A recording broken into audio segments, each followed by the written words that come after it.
เมื่อส่งถึงพี่น้องผู้บันเฮียเสียงขาวเขาตั้งบ่ดังเสียงอยู่ข่าววันมื้อใดก็ตกแม่อยู่ในวันที่29เดือนธันวาคมปี2025นี่แหละข่าวเลยยิบ่ตั้ง4หัวข้อข่าวเสียที่มาต่างถึงในพี่น้องผู้บันเฮียเขากว่าอยู่ข่าวหัวข้อข่าวที่1ซึกมาแลเทียนยาวเลยเป็นปางด้วยกันหิมเวียงจอกเมเหนือเสียนตังในเกจอกเมหนองเขียวหาวังตีซึกมันยื้อหมักเจ็ดกล้องใส่เทียนยาวหัวข้อข่าวที่2ปางกลุ่มหลงเจอจัดปูมักมันหนวดแดนพ้อง51ก่อหัวข้อข่าวที่3รวมเลี้ยงหลวงปู่ลอยตีเข้าเมืองไทยเมืองไต้ในวันเลือนสีดำเปิดเสียงในหัวข้อข่าวที่4ซึ่งมันยึดเมืองไปปิดบันกิกหลานให้คนเมืองต่อส่งโคกุนเมืองนอกไหลลดแล้วในคาวันดังสุดหัวข่าววันกันกวาดถ่อมเตอหัวข้อข่าวที่1แต้มต่างไว้ว่า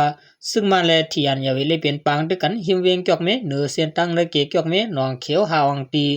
ซึ่งมันยื้อหมักเก็ตกล้องใส่เทียนยาวิในจอมกันคาหิมเวียงจอกเมจึงแต่บทของนั้นง่าซึกมันอันตึกขนาจูเวียงจอกเมนั้นตั้งตึกเลยเป็นปางตึกกันดังซึกปลองจอมวานอันมีจอมหิมเสียนตังกะภายจานเวียงนั้นตีวันลงไวแลในจีเวียงหนองเขียวเจ้านั้นว่าอยู่แลภายของสิซึกมันปล่อยหมักลงใส่เทียนยาวิ30ลูกไว้นั้นปะดังหมักแกดกล้องหมักเมาไหนตับซึกปลองเทียนยาวิเขาออกขอปืนเผาไว้หนังไหนบางตึกในเลยยินว่าเปลี่ยนอยู่ที่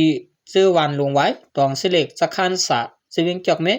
อีกดังวันเสกผู้ผ่านกาดช่องจีเวียงหนองเขียวเสื้อไหนในยาวที่บ้านลงไว้หิมเวียงจอกเมย้อนซึกปรองเทียนยาวีเขาอยู่จำนวน4หับตึกแลภายซึกมันเอาเฮือมินปล่อยหมักลงใส่ซึกปรองเทียนยาวีที่ PKA PDF อำย้ำ30ลูกปล่อยหมักแก๊สหมักเมา3ลูกแลเฮ็ดให้ภายใหม่ขึ้นเยกวนเมืองเฮ็ดให้กวนซึกปรองเทียนยาวีอย่าอายกวนหมักแก๊สกว้างนั่นเสปากกันเป็นอ้อหักอึดอัดเมามิงโอนอ่อนถอยเสไว้เสื้อในขาเวียงจอกเมในเลยถูกซึกปรองเทียนยาวีอ่อนโหจุมลุกพื้นธนูตีพียาวีความตั้งซึกมันยำยาวีแลพีดีเอฟอันซึกปรองเขาปกป้องกำแถมบันการซึกแลกองกลางสนานโคมกันเสตึกซิมเอาไลพ้องแผนการยันซึก1027เมื่อนั้นเหลือนออกัด24นั่นในข่าวไปหลังตับซึกมันหลอดตึกซิมเอาไลขึ้นเวียงหนองเขียวเมื่อเดือนจุลายปนมานันยาวเมื่อวันที่19เดือนออกัสนั้นซึกมันทั่วซึกเข้ากว่าในปืนตีอึ่งน้องปิงเสเวียงจอกเมนั่นเสแต่เป็นปางตึกกันดังตะปองสู่ TNLA TPLA PDF หาเฮียงมาไหลเลือนไปเอาเสตาต่อถึงยามเหลียวในก็ปางตึกสิเปลี่ยนไว้อยู่อำถัดภายของสีซึกมันเขาก็เลือเสโทซึกหลอตึกตั้งนาลินยาวใส่ตึกบารังตะล้นแดเฮือมินเสื้อในสิเอาหมักปล่อยใส่ซึก TNLA หาเฮียงในเขาย้อนปางตึกในสิเฮ็ดให้จึกคือใต้แลต่างเจ้าคือในปืนตีเสเวียงจอกเมเสียมในเวียงนอกเวียงและลู่ตายหมาดเจ็บแลตีอยู่ตันเซาเฮือนเยกวนเมืองปาตางอ่องตีศาสนาวัดเกียงเสนก็และลูกก้อยจอมตั้งนำอำกะเจียมกวนเมืองสังขาเจ้าและวันกันเงื่องปลายเพชรจำ10,000เกาะในเขาพอข้าตอนดาขาวงาหัวในก็เขาและปุยงมาตีเงาเลี้ยงหุ่นเหมือเขาเตรียมต่างไว้มีหนังในเขาสืบสืบในเฮาข่าววันกันกวาดถอมเต้ยหัวข้อข่าวที่2เตรียมต่างไว้ว่าบางกลุ่มลงเจอจัดโปมักมันหนอดแดนพ้อง51เกาะในจอมกันคามือป่นมาเมื่อวันที่25ถึง26เกาเดือน25นั้นเจ้าคือปูเขาเฮ็ดบางกลุ่มหลงเจอจัดปอกำที่เสร็จกว่าที่บางกลุ่มหลงเลือนสีมนปอกกันจีเวียงตวนที่เงาซึ่งเมืองไต้ที่บางกลุ่มนั้นมีผู้ต่างโตหลายตีหลายจุ้มหลายจันทานอันต่างโตเจอจัดปูมักเข้าห่มหาปาก25เกาะในเขาในบางกลุ่มอุบโอต่างลาดเงาหลายนากันปลายเมืองปลายมักนี้ปลายเปิงกวนแลกูลองอันเฮ็ดสร้างมาในเขาดัง10ปีในค่ะเลือกตั้งจุ่มป้องกันเงางุนเจอจัดโป PNO ตัดเฮ็ดกันกว่ามื้อนาเขาดัง5ปีไล่มักมันปะหนอแตนพ้องปาติเจอจัดโป PNO ตั้งหมด51ก็แลที่เข้าเขียงเขตเลือกตั้ง29ติในบางเลือกตั้งอันเดมาในค่ะยก็เลยวางแผนการตัดเฮ็ดกดตั้งเมืองโฮมตุ้มเฟเดรดิโมคราซีลองความโฮมกูเจ้าคืออยู่โฮมกันกัดเย็นๆอยู่ยองป้ายโฮมรวมป้ายอยู่ลิป้ายบิญญาป้ายมักนี้เปิงกวนหาการงานบันกวนหนุ่มยุบยองพิงเงพิงทุงศูนย์ไลศูนย์เปลี่ยนจุจัดโปตีคัดจักเฮานาลินคึกต้อนหมาย6แลปืนตีเจ้าคือโปอยู่เศร้าจนั้นมีชื่อเสียงลือหลังมาในยาวพอคาตอนดาข่าวงาหัวในกอข่าวเลยปืนออกมาตีได้ทีวีออนไลน์เงาห่างเสียงใต้เขาเตรียมต่างไว้มีหนังในข่าว10สื่อในเฮาข่าวอันกันกวาดถอนตัวหัวข้อข่าวที่3เตรียมต่างไว้ว่ารวมเลี้ยงเฮียงใหญ่ปูลอยตีเข้าเมืองไทยเมืองใต้ในวันเหลือนเสร็จเปิดเสียงในจอมกันคาเมื่อในวันที่29เดือนธันวาคม2025ขยามกลางในเจ้า1โมงรวมเลี้ยงหลวงปู่ลอยอันลูกตั้งบางหลายเมืองฟิลิปปินส์มานั้นลัดปอดของเมืองเวียดนามพัดเป่าเข้าเวียงเหงียนเฮ็ดให้เฮือนเยกวนเมืองลูกก้อยกวนหมาดเจ็บลูกตายมี1ก็แลห ายไว้12ก็กวนเมืองหมื่น2เฮียงไปไล่ปลายเพไว้ลงหน้าในคาออร่วมเลี้ยงลงปู่ร้อยในพ่องเขาผัดเป่าเมืองฟิลิปปินส์นั่นกวนตาย่อนร่วมเลี้ยงมี6ก่อถึงมาเขาเมืองเวียดนามนั้นแห่งเป่าลูกดี1ชั่วโมงปาก35ลักเสลวดย้อมลงเย็นเปลี่ยน1ชั่วโมง88ลักสืบมุ่งหน้าจูวันตกแลเจียงหวังวันตกมาติดๆแลลัดเข้าเมืองลาวในคาออฝ่ายเปิดด้วยพิงฟ้าราศีเมืองไทยเมืองมานเตรียมต่างไว้ว่าคำขึ้นวันที่29แลมือผูกวันที่30เดือน25ในสร้างเตถึงเมืองไทยตอนเหนือเมืองใต้แลเมืองมานตอนใต้ซื่อในว่าในเขารวมเลี้ยงปู่ร้อยในแห่งติดลดยอมลงสืบเปลี่ยนรวมเลี้ยงจวนฮ้อนสิผัดเป่าเข้าในเมืองใต้เมืองยางเหลียงเมืองยางผึกเมืองม้อนเมืองขางตึงตาหลือตึงมะกวยตึงเสยแกงตึงปากเก๋อตึงตากุงตึงทุ่งกุนเกียวตึงตะนางสีซื่อในสิโพนแลรวมเตผัดเป่าตกมาซ้อมผังปังหลายน้ำลึกเมืองมานั่นขวัญน้ำจางสูงถึง10ถึง12ปีพองรวมเลี้ยงเข้าเมืองใต้เมืองมานั่นแห่งลมผัดเป่า1ชั่วโมงติมี35ลักว่าในขาออความไหนพองฝนตกลมผัดเป่านั้นฟ้าผ่าผ่าหลังหมาเข็บตกน้ำจางกึ่งกลางน้องทมน้ำร้อยจางน้องเข้าวานเข้าสวนแลเฮาคนเมืองพังกว่ามาในคาแต่เฮาลัดเพคือดันขายามนั้นเฮาคนเมืองพังถ่อมข่าวเงาอยู่ดาสิ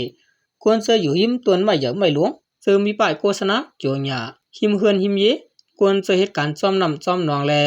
ควรเจอเตียวออกตาไปตั้งเหมือนหนังตั้งนำตั้งกลางหาวเฮาอ่อนกันฟังถ่อมยินอ้วนตัวลิลีว่าในคาอที่เมืองไทยแต่หลวงบองจึงไทยเมืองเกียงใหม่ปืนเผาปันพังอันเดจังจุ่มเตยยอนลมเลี้ยงของปู่ลอยเฮาเฮียงเปลี่ยนเวียงเกียงเหลาเวียงเฮียงแลฟังซื่อในกอบในแลควรเจออยู่จอมตัวเฮาสลอยตีสูงตีเตียมเฮาไหลพังน้ำร้อยนองถมว่าในคาอสืบซื่อในเฮาข่าวอันกันกว่าถอมด้วยหัวข้อข่าวที่สีเตียมต่างไว้ว่าซึ่งมันยึดเมืองไปปืดปันกิกหลานเฮาคนเมืองต่อส่งโคกุ่นเมืองนอกไล่ลวดแล้วในจอมกันคาซึ่งมันอิงข้ออ้างการติ้งยับโคกุ่นเจอมีหมายพังเปลี่ยนต่างการนั้นสั่งอึดหลานตีโคคำเดียนดินเมืองยางเผิกเมืองไทยตีเมียวตีแลเกียกหลานพักดูเลียนดินเมืองเขมเมืองไทยตีเวียงหมู่เจห้านต่อย่ำเดียวก็ไปปืดปันเฮาคนเมืองต่อโคกุ่นข้ามกว่ามาเปลี่ยนต่างการในเยาเจ้าการป้ายมักมีซื้อต่อโคกุ่นตั้งฝั่งเมืองไทยแล